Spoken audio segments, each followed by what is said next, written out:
Local 4 News starts now with a breaking news alert. An absolutely awful scene on I-75 this evening, just before 94. 75, both directions shut down after this gasoline tanker has gasoline in it, gets into a wreck. Now there's the engine from the tanker, there's the cab. Serious injuries I'm hearing out here this evening. 75 closed both directions. As I pan around here, you can see an incredible chunk of the middle wall has been taken out. Southbound vehicles were struck by that. They're further down there. 75 is going to be closed here for the foreseeable future. We're going to get updates throughout the evening. Back to you guys downtown. Wow, what a scene. All right, Tim. In more news tonight, a local father missing without a trace for days. His family showed up in numbers today asking for help to find him. James Wilkins didn't show up to help coach his son's football. Didn't show up at his daughter's kindergarten graduation. 27-year-old is basically vanished, missing from the area of 10 Mile and Hayes in Warren. Sean Lay live with more on what's become a desperate search here. Sean.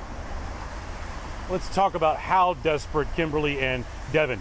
No activity on James Wilkins' cell phone since June 8th. No activity on his bank card since June 8th. This is a critical missing situation. Please come forward with any information that you have about my son, because I need my son home, because he does not deserve this to happen to him.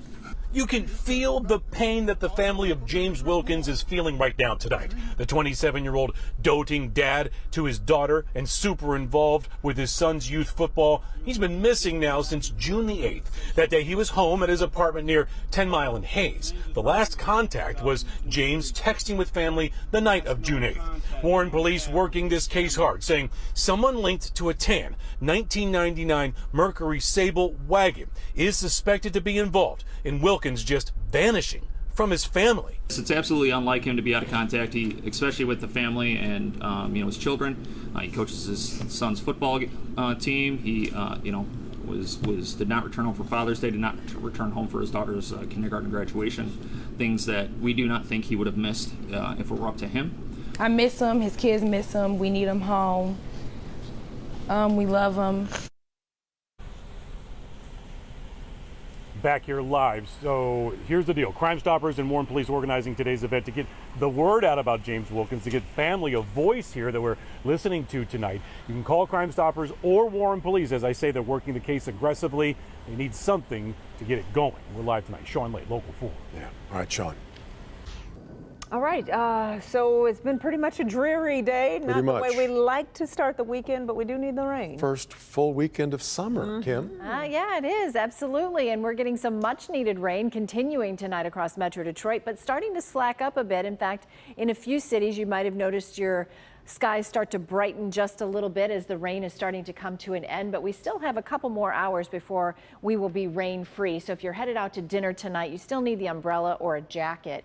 Mount Clemens getting some sprinkles also along I-94 in Chesterfield, Fraser, Sterling Heights, Roseville, all in Macomb County getting a few light showers at this hour. We'll slide down into Wayne County, raining in Hamtramck, over into the Grosse Pointes, Dearborn, Melvindale, Livonia, Inkster, all getting light rain. But this rain will come to an end over the next several hours. We expect more rain, though, this weekend. We've only had, including today, 5 days of rain all month, but we're going to end the month with several days. We'll talk about it in a minute. Okay, Kim. A community group on Detroit's east side believes there's an arsonist in their neighborhood after several house fires in the last 6 months. Neighbors are afraid that someone is going to get seriously hurt or killed. Local 4's Will Jones spoke with the community group and joins us live with more. Will. Kimberly, some neighbors are going to be taking matters into their own hands. They're going to be patrolling their neighborhood, hoping to prevent these fires or to catch someone in the act. Some neighbors on Detroit's east side believe someone is intentionally setting fires in their community. The latest one happening this morning at a vacant home on East Warren Avenue near Moran Street. There's an arsonist in the neighborhood. Linda Garbutt's mom lives in arm's reach of the vacant house that was on fire this morning. Thankfully, her mom, who is disabled, wasn't there at the time, but it did cause some damage to her home. She says this is the second fire at this house in the last 3 months, and she believes the vacant home on the other side of her mom's house could be next to go up in flames. Neighbors say there have been numerous fires at homes on East Warren and surrounding streets in the last 6 months. I believe it's not just one person. It might be a group of people. We haven't caught them yet, but we're going to catch them. Can we do it tomorrow? The community organization 4820711 Grassroots Detroit has been working to get help for homeowners. They say they recently hosted officials from the fire department at their community meeting. It's hurtful that this is going on and we could be out in the blink of an eye. How many of their constituents do they need for something to happen to them before they do something? We reached out to the Detroit Fire Department about this latest fire and the other fires in the area, and we're waiting on their response. We are live. Will Jones, Local 4. Okay, thanks, Will. Right now, 13,000 feet below the surface, crews are combing through the darkness of the ocean floor in search of clues about what caused a Titanic-bound submersible to implode and kill everyone on board. The investigation is really just getting started. The site of the world's most famous shipwreck is now the site of a new tragedy.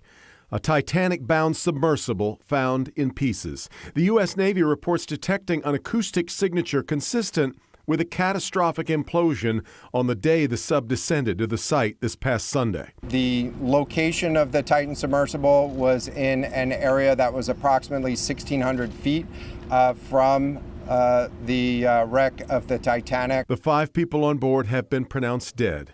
Their loved ones and many people around the world now mourning them. I just feel terrible for the families that had to go through all these false hopes that kept getting dangled, as it played out. As to what caused the catastrophic implosion, that remains under investigation. If the Coast Guard is remaining there as part of the collection or recovery, that's somewhat unusual. The CEO of the submaker, OceanGate, is among the dead. OceanGate's safety practices are now in question. The company's co-founder is cautioning people not to rush to judgment.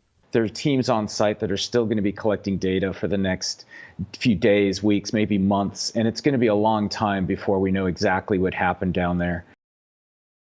Now, the loss of the Titan sub is raising big questions about accountability and also who should bear the cost of the search mission. NBC News' Tom Costello spoke with an ocean explorer who says the sub should not have been on the Titanic journey. Can you talk to us then about this particular sub? Was this sub ready for this kind of a mission? Well, clearly it was not, and many red flags had been raised within the submersible industry in the past few years. Was familiar with the organization OceanGate, but didn't know all the details of it. And over the course of the past week, have been learning more and more. And it seems clear that they should not have been operating, and certainly should not have been bringing tourists along with them. Ahead here at 6:30 on NBC Nightly News, the changes that could prevent such a tragedy from occurring again.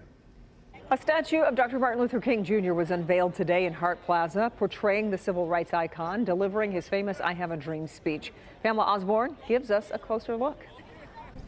So many people came out this afternoon to have a moment with that statue, which memorializes the dream that Martin Luther King Jr. had 60 years ago. Generations of people came for this dedication. God of our silent tears. I'll never forget that as long as I live. Reverend Dr. Harriet Smiley was there. At 16, she, her brothers, and father set fear aside to be a part of a movement. I have a dream that one day, right down in Georgia and Mississippi and Alabama, the sons of former slaves and the sons of former slave owners will be able to live together as brothers. Dr. King's words from that day read by Cass Tech sophomore Zora Nunley. She's feeling what our ancestors did for her to make it possible for her to stand there. It was a full circle moment for the Reverend, who, like many others, was here for the unveiling of Dr. Martin Luther King Jr.'s statue in Hart Plaza. They took in the moment alongside elected leaders who made sure to note that before the iconic "I Have a Dream" speech made its way to our nation's capital, it was read here during Detroit's Walk to Freedom. There's still work to be done. it can't just be a dream in our hearts, that this dream takes action, that we have to build upon the work and the sacrifices of the Reverend Dr. Martin Luther King. I have a dream this afternoon that one day men will no longer burn down houses and the Church of God simply because people want to be free. People of all ages, all backgrounds connected over one common theme. May it be a symbol of hope, unity, peace, and a testament to the power of love and compassion. At Hart Plaza, Pamela Osborne, Local 4.